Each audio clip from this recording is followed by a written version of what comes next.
Master minds commerce చదవాలనుకునే 10th inter విద్యార్థుల తొలి ఎంపిక.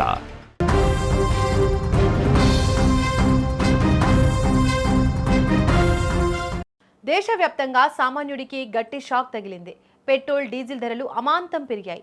ఆయిల్ కంపెనీలు లీటర్పై ఏకంగా 3 కంటే ఎక్కువ మొత్తాన్ని పెంచుతూ నిర్ణయం తీసుకున్నాయి. ఈ పెరిగిన ధరలు శుక్రవారం ఉదయం 6 గంటల నుంచి అమల్లోకి రానున్నాయి. గత 2 ఏళ్లుగా అంటే 2024 మార్చి నుంచి ఇంధన ధరల్లో ఎటువంటి మార్పు లేదు.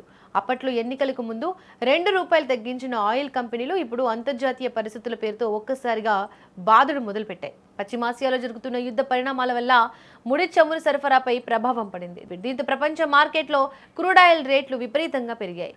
ఫలితంగా దేశీయ ఆయిల్ మార్కెటింగ్ కంపెనీలు ధరలు పెంచక తప్పని పరిస్థితి ఏర్పడింది. తెలుగు రాష్ట్రాల విషయానికి వస్తే ఆంధ్రప్రదేశ్లో పెట్రోల్పై 3.29, డీజిల్పై 3.14 పెరిగింది.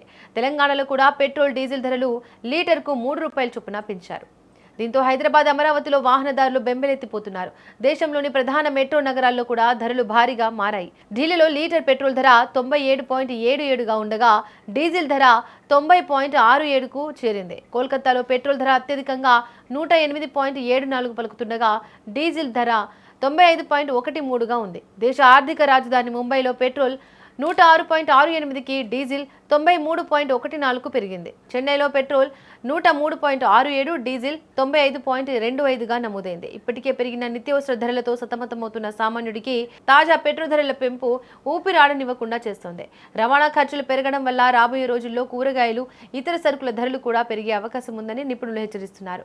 పశ్చిమాసియాలో ఉద్రిక్తతలు తగ్గకపోతే ముడి చమురు ధరలు మరింత పెరిగి పెట్రో భారం ఇంకా పెరిగే ప్రమాదం లేకపోలేదు. ప్రభుత్వాలు ఏమైనా పన్నుల కోత విధిస్తాయా లేదా అన్నది వేచి చూడాలి.